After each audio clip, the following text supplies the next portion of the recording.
Hey, and welcome to Wild Seat. Today I bring you a super interesting story. Turns out that in China they've discovered a heap of strange things during excavations. Can you imagine? They've found bones that are neither from dinosaurs nor from anything known, and even ancient bodies with skin and flesh still intact. A certain Professor Yang Selling, back in 1978, founded a special group in the mountains to figure out what's going on with all these mysteries. In 1979, a soldier named Jubaji was working a lot on the excavations. The whole thing was incredibly exhausting, but the professor's daughter, Jean Pink, was always there lending a hand and helping him recover. When Jubaji met her, he felt as if he had known her from before. Both had a special connection that made their friend Kansan jealous. One day, after extracting another giant skull from some unknown being, the cave began to shake and boom. It exploded, leaving everything in a mess. The soldiers, with the officer in charge, prepared to defend themselves, but only Professor Yang and a few workers came out of the cave. Although things weren't so bad, a path was opened in the mountain, and they sent a special team to accompany Professor Yang in his research. Jean Pink immediately signed up to help her father, which prompted Jubaji to volunteer. And of course, Kansan also joined. The team entered the cave and followed the path until they found a giant abyss. They descended there and saw a kind of giant butterfly flying around. They eventually reached an icy platform with another abyss in the center. So they also descended down that until they found a super mysterious cave full of super rare fossils. After walking for a while, they find an exit on a different mountain, totally different from the one they had entered. There, Professor Yang tells Hubagik that according to legends, somewhere in that area there is an entrance to an ancient kingdom of a highly secretive government. But suddenly, the other soldiers alert them that they found something huge, a giant claw marked in the snow. Meanwhile, the rest of the team sets up a door at the entrance to the mountain. Professor Yang and his friends follow the trail of the footprints to find the beast that made them, which must be nearby. However, they first encounter the flying bugs from the cave, but upon closer examination, they turn out to be not butterflies, but very strange bats. Everything goes well until one of the soldiers grabs one of these bats with his hand, and bam! It starts to burn in blue flames until only his bones remain. Suddenly they find themselves surrounded by bats, and the soldiers start firing to scare them off, but they still lose several friends in the fire. The gunshots frighten the giant beast that starts running and triggers an avalanche. The group begins to run down the mountain while the snow swallows several soldiers, but suddenly they can't go on. There is a huge abyss ahead. The only option is to jump, but before doing so, the professor and his daughter together, the couple fall and their rope gets hooked on a piece of ice. After swinging back and forth a couple of times, the friction causes the rope to break and they continue to fall. Even after months, while sleeping on a train, he doesn't understand how he survived that fall, especially after losing more friends who died from hitting their heads or being impaled by ice. When he wakes up at the bottom of the abyss, only 4 members of the group are left there: Professor Yang, Yang Pink, and Sun. After gathering all the supplies they can, the now small team lights torches and continues exploring. They come across a giant cave that has a towering tower surrounded by ruins, which Professor Jean calls the Sacred Palace of Kunlun. He says that the tower has 9 floors where demonic creatures have been locked up and is what Professor Yang has been looking for all this time. He kneels as a sign of respect and lights a candle in something that looks like an altar, which creates a high and strange flame that brings out bats and surrounds the tower with a red glow. Professor Yang thinks that Jubaji and his daughter can open the door to the tower, so he sends them in holding hands. It turns out that the professor was right. The door opens and starts to glow as a light appears at the top of the tower, calling several spirits that fill the place. But suddenly, everything disappears when Kansan blows out the candle because he doesn't like the idea of opening the doors of hell. The cave begins to crumble, so the group runs out before the rocks or bats can get to them, who are now chasing them. Kansan sacrifices himself and stays behind to distract them, being killed by the bats' blue fire and eliminating several of them when his body explodes. Still, there are several bats left chasing the remaining trio, who at least have managed to get a little distance. They find an exit but can't get much further. They find a high edge behind a waterfall. The bats catch up to them, and while Jubaji tries to ward them off with a torch, they manage to bite him and start a fire on his shoulder. Jean Pink pushes Jubaji into the water to put out the fire on his body, and quickly, she and her father dive in after him. There, Jubaji and Yang manage to meet, but a dinosaur-like giant creature separates them and takes Yang Pink in its jaws. Distressed, Jubaji comes out of the water and returns to the base in freezing temperatures. They treat the burn on his shoulder, while Officer Allen reports that they have found all the bodies of the group except Yang Pink and the professor. Jubaji, the only one left, decides to leave this life and go home, but on the train ride he imagines Kansen is with him and is disillusioned when the illusion disappears. Jubaji gets off at a train station near the field, and his new boss, Mr. One, picks him up not knowing that Officer Allen and the scientist are looking for him. By 1982, Jubaji starts working at Mr. One's library, leading a quiet life. When they go to lunch together, Mr. One takes him to a local restaurant where Jubaji is surprised to reunite with his childhood friend One, who works there as an entertainer. Jubaji suspects that Mr. One took him there on purpose. While working at the library, Jubaji finds a book with Professor Yang's research that even includes a drawing of the demonic tower. Then he realizes that it was always the professor's goal to open the tower, and that he knew that he and Yang Pink could do it, so he tried to keep them together and safe. Meanwhile, at post 749, the explorers find a coffin with a living woman inside who looks like Yang Pink, but calls herself Shirley. Apparently, she has mysterious powers that she can't control and doesn't remember being Yang Pink. For now, they will keep her locked up and under constant surveillance while they provide her with treatment.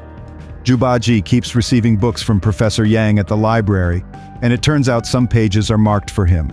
With the help of his friend One, Jubaji and Kaiswan delve into these legends and spend months studying them. Thus, they discover that there used to be a half-demon, half-human race that came from Saturn, and the tower is like their legacy. There were supposed to be guardians protecting the tower, but 10,000 years ago these beings disappeared from Earth. Humans finally got rid of the control of the demons, but Jubaji has doubts, such as why he and Yang Pink could open the tower, why the professor wanted to do it, and who is sending him all those books. 3 years later, in 1985, Officer Allen is flabbergasted to learn that his team found Professor Jean alive in the mountains, hidden in a cave. Meanwhile, in the west of China, the oil city is under attack by some mysterious giant beasts. These creatures are destroying everything in their path, leaving only ruins. Professor Yang believes that this is all due to opening the tower, so he goes off to investigate the matter. This entire situation seems to have awakened something in Juba's shoulder, which starts to bother him greatly. He goes to the doctor and suddenly appears in the system, revealing his location to Anne. One afternoon, the pain in Juba's shoulder becomes so intense that it suddenly ignites a fire on his back, and he begins to exhibit powers, causing all the furniture in the library to levitate. Mr. Wanda shows up as if this were the most normal thing in the world and explains to him that because of the bat attack, Juba's blood has some demon inside and now he has powers. But he could also end up in hell. Juba doesn't understand how Mr. Wanda knows so much. So, using his new powers, he transforms the library into an ancient tomb and reveals that he is the guardian of Prince Ji from the Soling Nation. Moreover, there are guardian spirits here, like in the tower, including Kansen's. Mr. Wanda reveals that Prince Yi was Juba's ancestor, and the one who led humanity against that advanced demonic race that had conquered Earth. Prince Ji sealed the tower with his body and most of the demons left. Although some hid and blended with humans, it turns out they want Juba because, as a descendant, he is the only one who can open the tower and release the demons again. At post 749, the officer is saddened because his team has lost Professor Yang, but cheers up when he learns that Shirley has awakened and regained her memories. She wants to search for her father with Juba, goes to the library to recruit Juba, but he refuses to go back into action after seeing so much death on the last mission, but quickly changes his mind when he hears about Shirley, because he misses Yang Pink so much. Mr. Wanda believes it's a bad idea for Juba to go, as the demons want to capture him to open the tower. But he wants to understand how Jean Pink has come back to life. Besides, The spirits of the beasts are attacking the prince's tomb, so something needs to be done. He leaves the library with Wanda, who wants to help, and they travel to northern China. There they meet the team that will search for the professor, a woman named Kawaii, a group of soldiers, and of course Charlie. He gets excited to see her again, but even though she remembers his name, she acts coldly towards him and insists on being called Anne instead of Yang Pink. The team crosses the desert on camels, but after a few calm days, they suddenly find themselves caught in a sandstorm. They ride at full speed to leave it behind and without realizing it cross an invisible force shield that keeps the storm away as they enter the ruins of the oil city. When they stop at a safe place, they realize they have lost some companions, including Wanda. The second group, still in the desert and without camels, tries to reach a well in the distance, but they are attacked by a demonic creature. While fleeing, they separate, and the demon kills one of the soldiers. The rest make it to the well where they encounter more demons. Everyone dies except for Wanda and a friend who find a bicycle and head to the oil city to meet up with the rest of the team who have been exploring the ruins and finding only corpses. Upon hearing about the demons, Juba wants to leave, but they insist on staying and completing their mission. There's no time to argue as the demons find them, and they must prepare to fight. They arm themselves and shoot the first beast, believing they've killed it, and chase after the second one. Turning around, the first one has disappeared.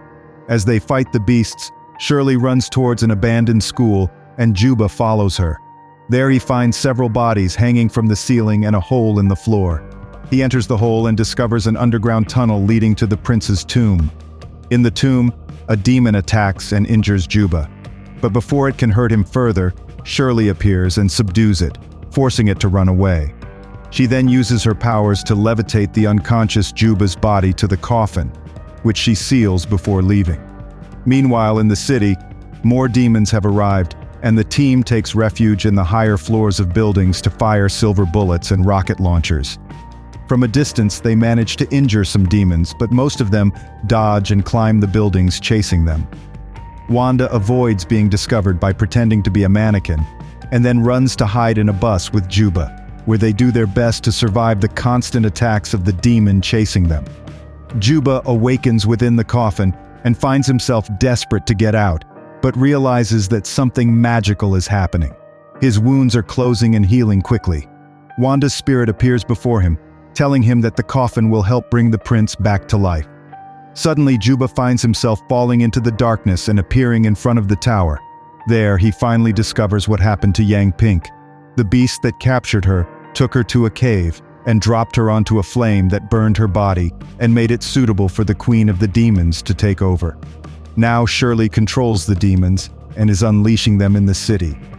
After the beast leaves, Juba approaches the tower to talk with the spirit of the demon queen and discovers that Yang Pink could also open the door because she is her descendant.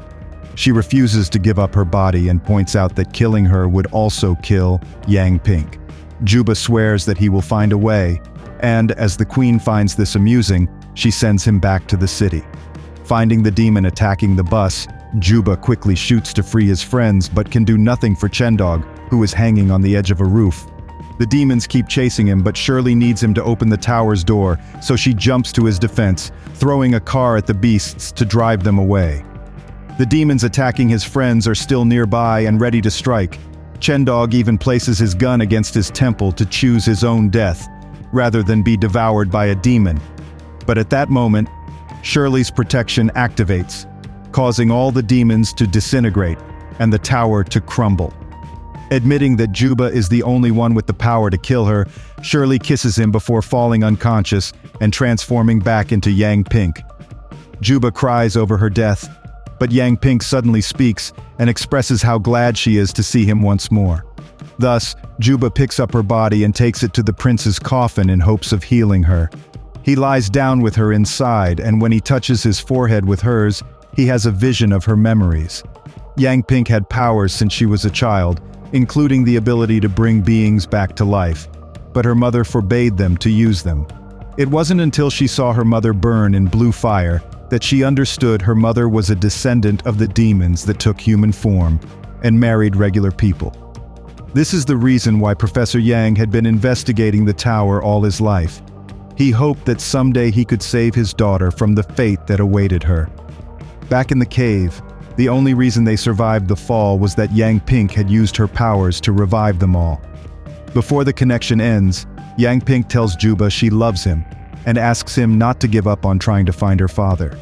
Juba respects this wish and leaves the desert with his team on the camels, ready to keep searching while a giant beast watches them from afar. But the adventure doesn't end here. I'll see you in the next one. Let's go.